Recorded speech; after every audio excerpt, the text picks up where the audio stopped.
जय श्री कृष्ण। दोस्तों, आज मैं आपको महाभारत के एक अहम किरदार और पांडवों के गुरु द्रोणाचार्य से जुड़ी हुई जानकारियां दे रहा हूं। द्रोणाचार्य भरद्वाज ऋषि के पुत्र थे।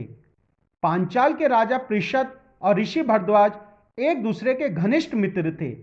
पृषद का पुत्र द्रुपद अक्सर भरद्वाज ऋषि के आश्रम में आता जाता रहता था। द्रुपद और द्रोण एक दूसरे के साथ खेलते खेलते गाढ़े मित्र हो गए थे। राजा पृषद की मृत्यु के बाद द्रुपद पांचाल का राजा बना। इस बीच भरद्वाज ऋषि की भी मृत्यु हो गई।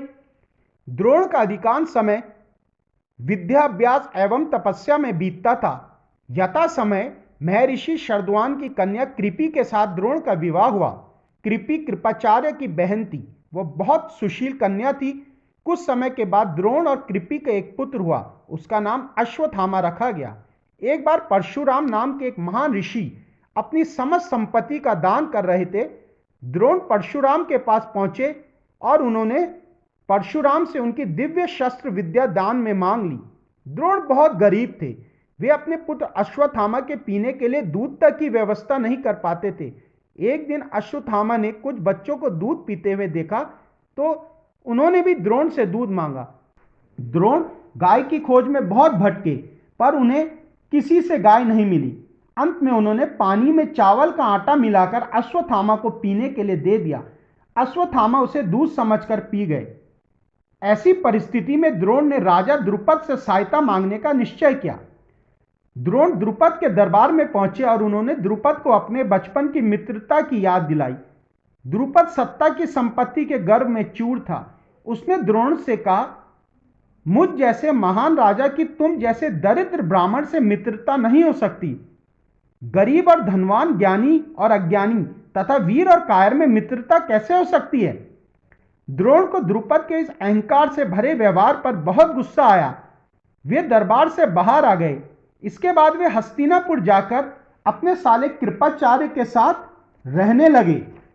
हस्तिनापुर के राजकुमारों को कृपाचार्य ने शस्त्र विद्या एवं द्वंद्व युद्ध का प्रशिक्षण दिया था।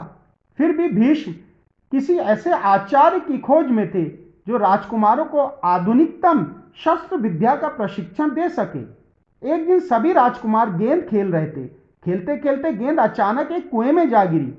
गेंद को देखने के लिए युधिष्ठिर ने कुएं में झांका तो उनकी अंगूठी भी कुएं में गिर गई।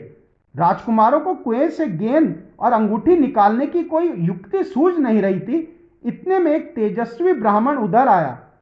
राजकुमारों ने अपनी समस्या की चर्चा ब्राह्मण से की और फिर उससे सहायता करने की विनती की। ब्राह्मण ने राजकुमारों से कहा, तुम लोग अपने आप को क्षत्रिय कहते हो, पर कुएं में से गेंद तक नहीं निकाल सकते। कितनी लज्जाजनक बात है। लेकिन चिंता मत करो, मैं तुम्हारी गेंद कुएं से निकाल देता हूं।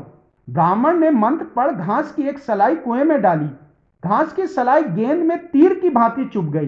ब्राह्मण ने इसी प्रकार दूसरी सलाई कुएं में डाली। वह पहली सलाई के सिरे से जुड़ गई। इस प्रकार एक सलाई के साथ जुड़ी हुई सलाइयों को देखते ही देखते एक लंबी जंजीर बन गई। तब जंजीर का ऊपर वाला सिरा कुएं की मुंडेर तक आ गया तो ब्राह्मण ने उस सिरे को पकड़कर गेंद को कुएं से बाहर निकाल लिया।